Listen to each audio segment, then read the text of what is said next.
ቤተሰቦች ለዛሬ ማቀርብላችሁ ምን አይነት ተዋናይ ነች? በውበቷና በቅብጥብጥ ባህሪዋ በሚሊዮን የሚቆጠሩ አድናቂዎችን ማግኘት የቻለች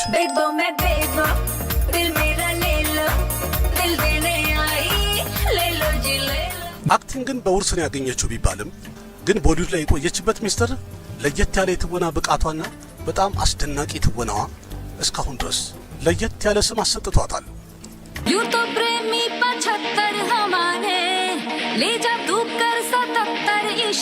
ግን ይህን ታውቃላችሁ? ከቦሊውድ በጣም ሰፊ ከሆነውና የቦሊውድ ቆርቋሪ ከሚባለው ቤተሰብ ተወልዳ እንዲሁም ደግሞ አንድ ሮያል ፋሚሊ ውስጥ አግብታ ከገባችን በኋላ በኢንዱስትሪ ውስጥ ካሉ በጣም ከብዙ ተዋናዮች ጋር በመናከስ በጣም ብዙዎቹ ቀበጥ ናት፣ ነጭናጫ ናት ብለው ወደ ዳር እንዳደረጓት ታውቃላችሁ? मेरे साथ प्रॉम जाने के लिए तुम सबको 3 डिपार्टमेंट्स में ब्रिलियंट होना चाहिए and that is good looks and good looks. ይህንን ሳው ማን ያምናል? ይህን ያህል ከኢንዱስትሪ ጋር ጠበቅ ያለ ዝምድና ያለው የከፑር ቤተሰብ ልጅ ሆና በመጀመሪያ ፊልሟ ከፊልሟ ተቀነሰች ወይም ተባረረች ቢባልስ ማን ያምናል? छोड़ो मुझे, क्या कर रहे हो तुम? इन्हें कहाँ ना छोड़ो मुझे। गीत, listen to me, तुम मेरे साथ समझते क्या हो अपने आप को? मेरे साथ ये सब हो गया इसका मतलब ये नहीं कि अब तुम्हारा चांस है, समझे? ሌላው ደግሞ በጣም አስገራሚ ነገሯ ከፊልሟ በበለጠ በጣም መነጋገሪያ የሚሆነው የሷ የግል ህይወቷ፣ የፍቅር ህይወቷ እና ጸቧ ብቻ መሆኑ ለረጅም ጊዜ አስገራሚ ነበር። እንደዛም ሆኖ ግን ብዙ ፊልሞችን በተደጋጋሚ ፍሎፕ እየሆነባትም ኢንዱስትሪ ውስጥ ከፊት ከሚጠሩ ሴት አክተሮች ተርታ የሚጠራ ስም ሊኖራት የቻለው እንዴት ነው? एक औरत चाहे जितनी मॉडर्न क्यों ना हो जाए, उसको इतना तो पता है कि उसके बच्चे का बाप कौन है, या तो फिर आपकी इतनी अफेयर्स रही होंगी कि आपको समझ में नहीं आ रहा है कि उस बच्चे का असली बाप कौन है। እነዚህና መሰል ጥያቄዎችን መልስ የምታገኙበት የዛሬ የቦሊውድ ፕሮፋይል ፕሮግራማችን መጀመሩ ነው። አብራችሁን ቆዩ። ቪዲዮን ሙሉ ማየት እንዳትረሱ፣ እንዲሁም ያላችሁን ሐሳብ አስተያየት በኮሜንት ገለጹልኝ። በተጨማሪም ደግሞ ለቤቱ አዲስ የሆናችሁ ሰብስክራይብ አድርጉ። ቪዲዮን ላይክ በማድረግ እንጀምር። ወደ ፕሮግራሙ እንግባ። ውድ ቤተሰቦች ለዛሬ እንግዲህ ይዤላችሁ የመጣሁት የካፑር ቤተሰብ የአራተኛው ትውልድ ትንሿ አክትረስ ወይም የመጨረሻዋ ትንሿ አክትረስ የሆነችው ከሪና ካፑር ኻን ነው።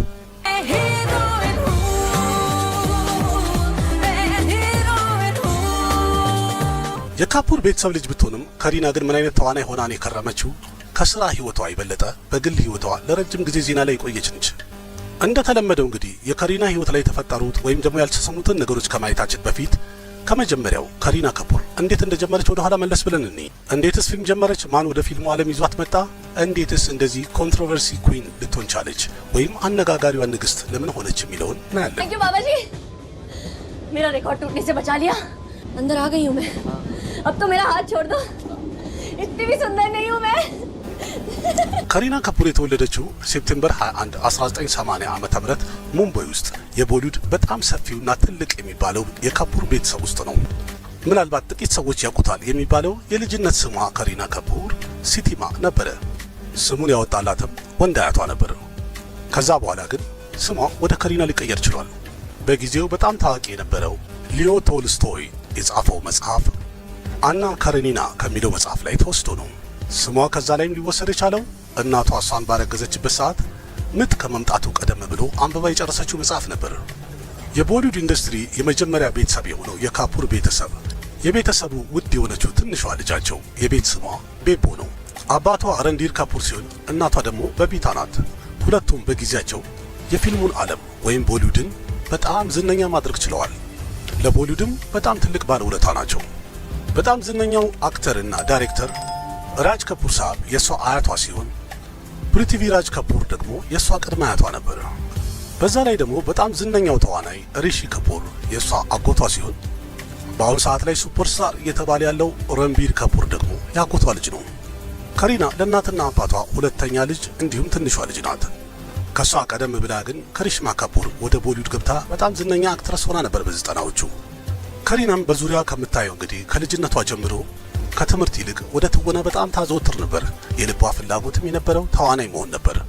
ቢሆንም ግን ይሄ ኖርማል ነገር ነበረ፣ ምክንያቱም ደሟ ውስጥ ትወና ስላለ። በጊዜ የነበሩ አንዳንድ ሚዲያ ሪፖርቶች እንደሚያሳዩት የመጀመሪያ ትምህርቷን ጀምና ባይ ነርሲንግ ስኩል ነበር የመጀመሪያ ደረጃ ትምህርቷን የተማረችው።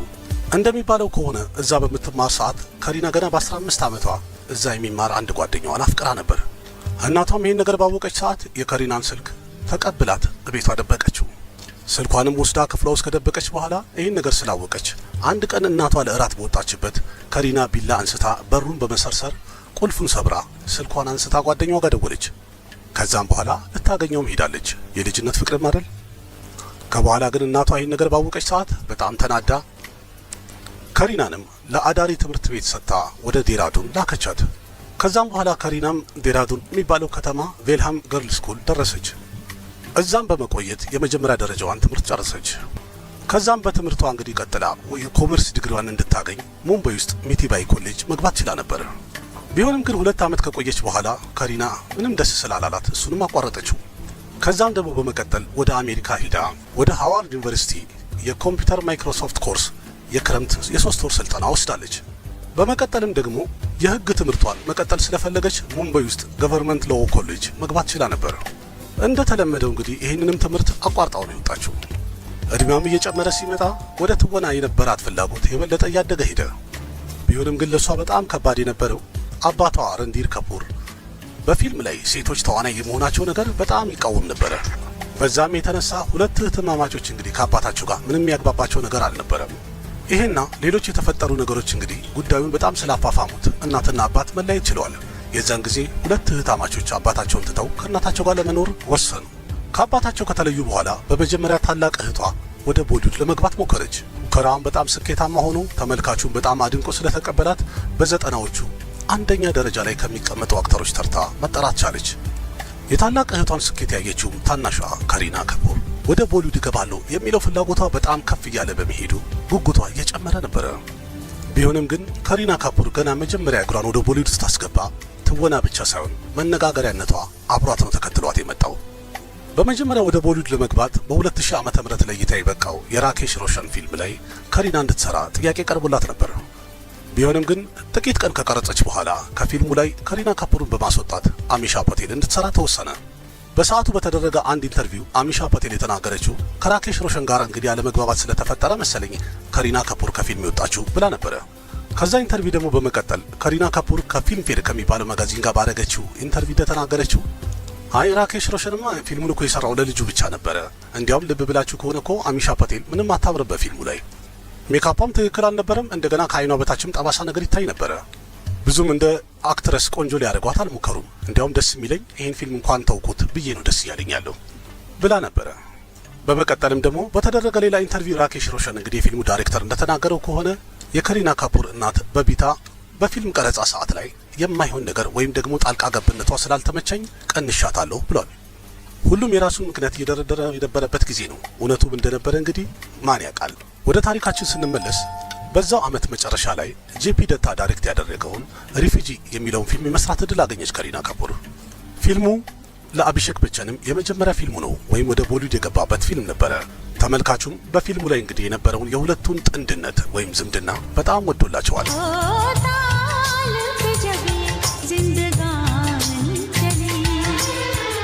ቢሆንም ፊልሙ ከተለቀቀ በኋላ ቦክስ ኦፊስ ላይ አቬሬጅ ሆኖ ነው ያለፈው። እንደዛም ሆኖ እንደ መጀመሪያ ፊልምነቱ ከሪና ካፑር በፊልሙ ላይ ያሳየችው የምስኪን ሴት ገጸ ባህሪ ተመልካቹ በጣም ወዶላታል። ከዛም በተጨማሪ ፊልሙ ላይ ባሳየችው ትወና በዛ ዓመት ወደ ኢንዱስትሪው በመግባቷ ቤስት ዴቢው ፊሜል አክትረስ አዋርድ ማንሳት ቻለች። बहुत बनाते हो मुझे, कान खोल कर सुन लो। अब मैं तुम्हें कहीं जाने नहीं दूंगी। मैंने काजी साहब का घर भी देख लिया है। आज ही उनके हाथ पांव जोड़कर अपनी शादी करवा देने को कहूंगी। በመቀጠልም በ2001 ዓመተ ምህረት ሰቲ ኮሺክ ዳይሬክት ያደረገው ሙጄ ኩች ኬናይ የሚለውን ፊልም ከቱሻር ካፑር ጋር አብራ የመስራት እድል አጋጠማት። ፊልሙም የፊልሙ ዘፈኖችም ሱፐር ሂት ሆነው ነው ያለፉት።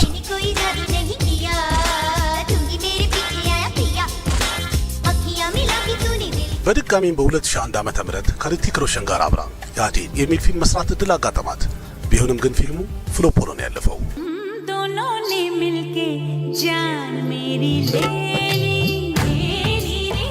በዛው ዓመትም በመቀጠል አጅነቢና አሾክ የሚለውን ፊልም መስራት እድል አጋጠማት። ቢሆንም እነዚህ ሁለቱም ፊልሞች ይህን ለየት ያለ ነገር ሊፈጥሩላት አልቻሉም።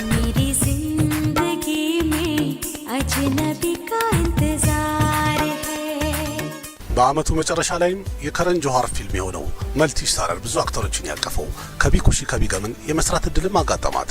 ፊልሙ በጣም ሱፐር ሂት የሚባል ነበረ። እንዲሁም ደግሞ የከሪና እያንዳንዱ ስታይሏ በጣም ተወደደላት በፊልሙ ላይ።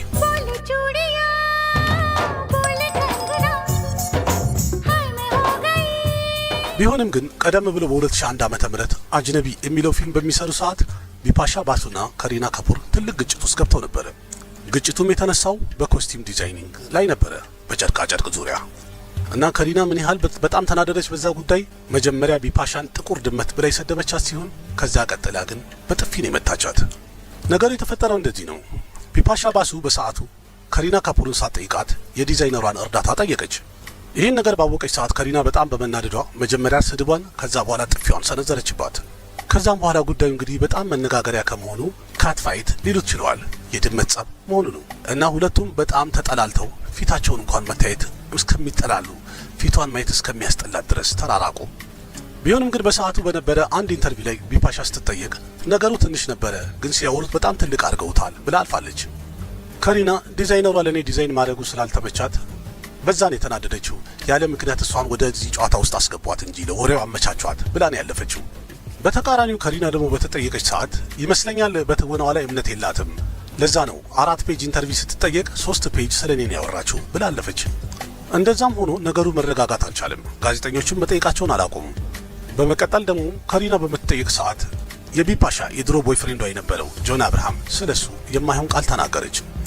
ከሪና ካፑር ካፌ ዊዝ ከረን በሚለው ሁለተኛ ሲዝን ላይ በቀረበች ሰዓት የተናገረችው ከጆን አብርሃም ጋር እኔ ስራ ቢያጋጥመኝም አልሰራም፣ ምክንያቱም ምንም ኤክስፕሬሽን የለውም፣ ትወና ብቃቱ በጣም የወረደ ነው ብላለች።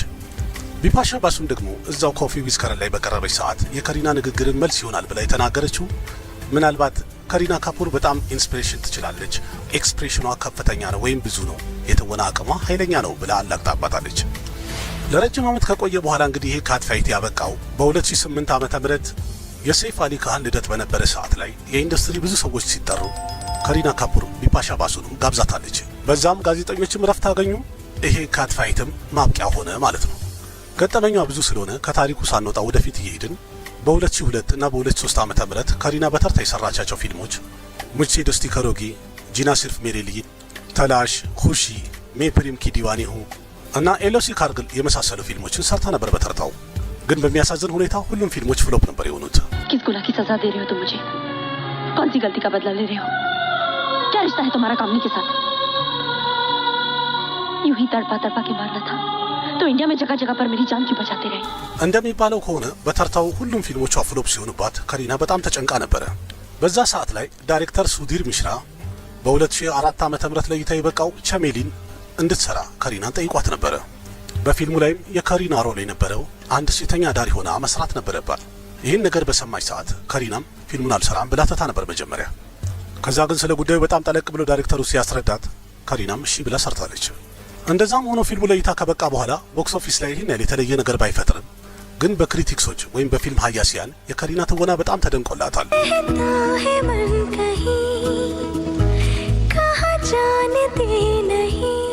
ከዛ በመቀጠልም መኒ ረትናም ዳይሬክት ያደረገው ዩቫ የሚለውን ፊልም የሰራች ሲሆን እንዲሁም ጎቪንድ ኔህላኒ ዳይሬክት ያደረገው ዴቭ የሚለውን ፊልም ሰርታ ነበር።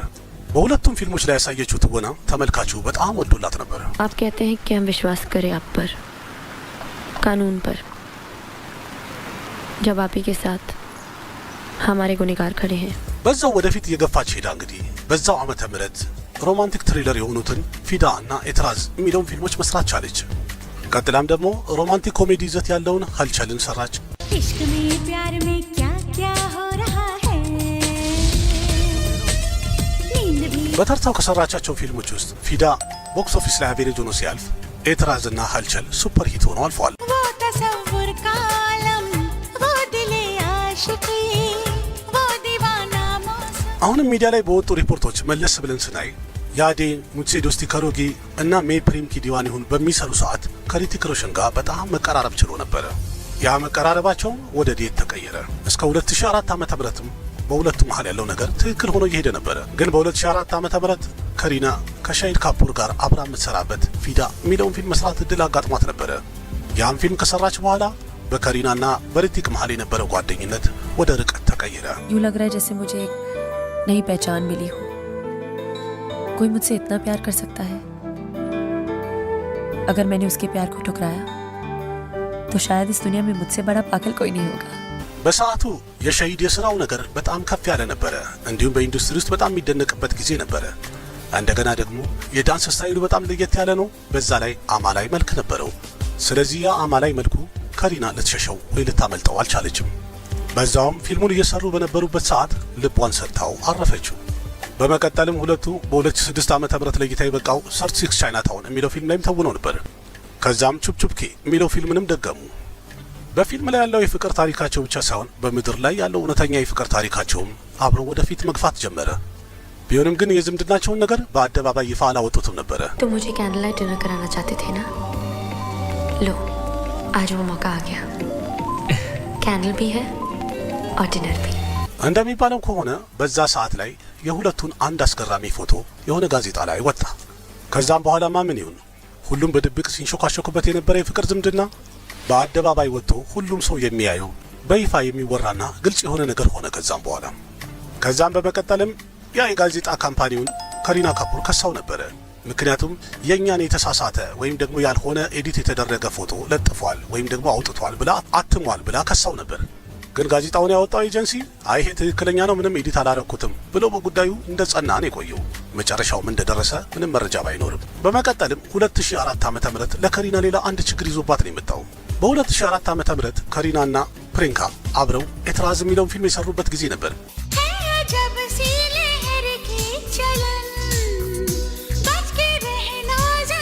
በፊልሙ ላይ ከሪና ካፑር የአክሼ ኩማር ሚስት ሆና ፖዚቲቭ ሮል የተወነች ሲሆን ፕሪንካ ቾፕራ ግን ኔጌቲቭን ነበር የተወነችው ወይም ደግሞ ቪለን ሆና ነበር። የሚገርመው ነገር በፊልሙ ላይ መጀመሪያ እንድትተውን ከሪና የተመረጠችው የፕሪንካ ቦታ ላይ ነበረ። ግን እምቢ ያለችበት ምክንያትም በጣም ይገርማል። በአሁን ሰዓት ያሉ ሴቶችማ ፖዚቲቭ ሮል ላይ ወይም ደግሞ በጥሩ ባህሪ የምትተውን ሴትን ነው የሚወዱት ብላ ነበር እምቢ ያለችው። ቢሆንም ግን ነገር ተገለበጠና ፊልሙ ከተመረቀ ለእይታ ከበቃ በኋላ ተመልካቹ በጣም የወደዳት ፕሪንካ ቾፕራን ነበር። በኔጌቲቭ ሮል ፕሪንካ ያሳየችውን ትወና ተመልካቹ በጣም ወደደው።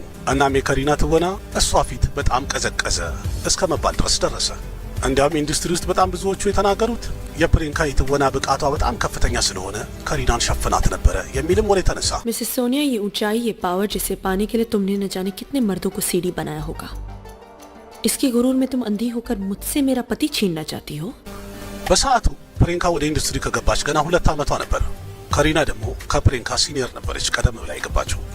እንደሚባለው ከሆነ በዚህ ባጭር ጊዜ ውስጥ የፕሪንካ ቾፕራ ይሄን ያህል ዝነኛ መሆን ከሪና አልተዋጣላትም የሚሉ መረጃዎችም ወጥተው ነበር። ሌላው ቀርቶ አዋርድ ፕሮግራም በተዘጋጀ ሰዓት በፊልሙ ጉዳይ ላይ ስለ ከሪና አንድ ቦታ ሳይነገር ፕሪንካ ግን ቤስት አክተር ኔጌቲቭ ሮል ፊልምፌር አዋርድ ማሸነፍ ቻለች በትወናው። እንደሚባለው ከሆነ ይህ ጅምር ነው በሁለቱ መሃል ትልቅ አለመግባባትን የፈጠረው የሚሉ ዜናዎችም ወጥተው ነበር። በነገራችን ላይ ይህንን የቦሊውድ ጸብ በሚል ቀደም ብዬ ያስቀመጥኩት ቪዲዮ ስላለ ሙሉን ማየት ትችላላችሁ። ከጅምር እስከ መጨረሻው ድረስ በዝርዝር አስረድቼበታለሁ። ወደ ታሪኩ እንመለስና ጉዳዩ በዛው እየቀጠለ ሄዶ በ2004 ዓመተ ምህረት ሁለቱ አንድ ላይ የሻሩክ ካን ዶን የሚለው ፊልም ላይ ለመስራት እድል አጋጠማቸው።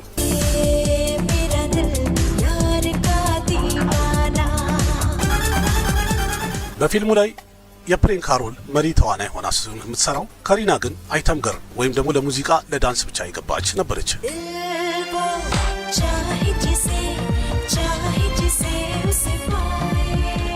በዛው ዓመት ከሪና መልቲ ስታረር የሆነውን ኦምካራን ፊልም የመስራት እድል አጋጠማት። ፊልሙም ሱፐር ሂት ነበረ። እንዲሁም የከሪና ትወና ተመልካቹ በጣም ወዶላት ነበር። कमरबंद कहाँ है? होगा यहीं कहीं। यहीं या कहीं और? በመቀጠልም 2007 ዓመተ ምህረት ደረሰ። ከሪናንም የቦሊውድ ቁጥር 1 አክትረስ ለመሆን ትልቅ እድል የፈጠረ ዓመት ሆነ። በ2007 ዓመተ ምህረት የኢምቲያዝ አሊ ፊልም የሆነውን ጀብ ዊ ሜትን ከሻሂድ ካፑር ጋር አብራ ሰርታ ነበረ።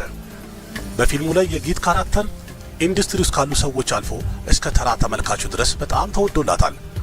እንዲያውም የሚባለው በየመንደሩ ቢኬድ እያንዳንዱ ሴት ጊትን መሆን ትፈልግ ነበረ። ከጸጉር እስከ ስታይሏ፣ አነጋገሯ፣ ሁሉ ነገር ኮፒ የተደረገ ሁሉም ሰው ይነጋገርበት ነበር። በዛም የተነሳ ጊት በጣም ሁሉም ሰው የሚወዳት ካራክተር መሆን ቻለች።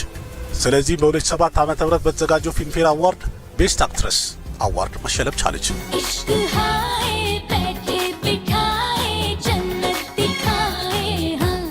እንደሚባለው ከሆነ የፊልሙ የመጀመሪያ ምርጫ የነበረው ቦቢ ዶል ነው። ግን ከሪና በጣም ጫና ስላሳደረች ከፍቅረኛዋ ጋር ለመስራት ሻሂድን አስፈርመውታል የሚሉ ዜናዎችን በዝተው ነበር። ቢሆንም ግን ፊልሙ በሚሰሩ ሰዓት ከሪናና ሻሂድ አንድ ላይ ከንፈር ለከንፈር ሲሳሳሙ የነበረ ፎቶ ወጣ። እሱም በስልክ የተላከ ኤምኤምኤስ ነበረ። በሰዓቱ ለጉዳዩ ቅርብ የነበራቸው ሰዎች እንደሚሉት ከሆነ ሁለቱ ሲሳሳሙ የሚያሳየው ፎቶ በሻሂድ ስልክ ነበረ የተቀረጸው ቪዲዮን ብለዋል። ከዛም በኋላ ቪዲዮ ኢንተርኔት ላይ ሆኖ ሁሉም ሰው ሲቀባበለው ከሪና በጣም ተናደደች። ያ ንዴቷም ደግሞ ከሻሂድ ጋር ሊያለያያት ችሏል። ቢሆንም ግን ሁለቱም ስለ ጉዳዩ ሲጠየቁ ይሄ የውሸት ቪዲዮ ነው፣ የኛ አይደለም፣ የተቀናበረ ነው ብለው አልፈውታል። በተቃራኒው ደግሞ ለፕሪያንካ ቾፕራ ወይም የከሪና ተፎካካሪ የነበረችው ፕሪያንካ አመቱ ለሷ ፍሎፕ ሆኖ ነው ያለፈባት። እንደዛ ሆኖ ቢያልፍም ግን በቀጣይ አመት በ2008 ዓመተ ምህረት ፋሽን እና ዶስታናን የመሰሉ ትልልቅ ፊልሞች በመስራት ምርጥ ካምባክ አረገች። ለከሪና ደግሞ በተገላቢጦሹ ፍሎፕ ሆነ አመት ነው ያሳለፈችው። ምክንያቱም በዛ አመት የተለቀቀው ጎልማል ሪተርን የሚለው ፊልም አቨሬጅ ሆኖ አለፈ ቦክስ ኦፊስ ላይ። በመቀጠል ደግሞ ከሰይፍ አሊ ካንና ከአክሼ ኩማር ጋር የሰራችው ተሸን የሚለው ፊልም በአፍጢሙ ተደፋ ቢባል ይቀላል ቦክስ ኦፊስ ላይ።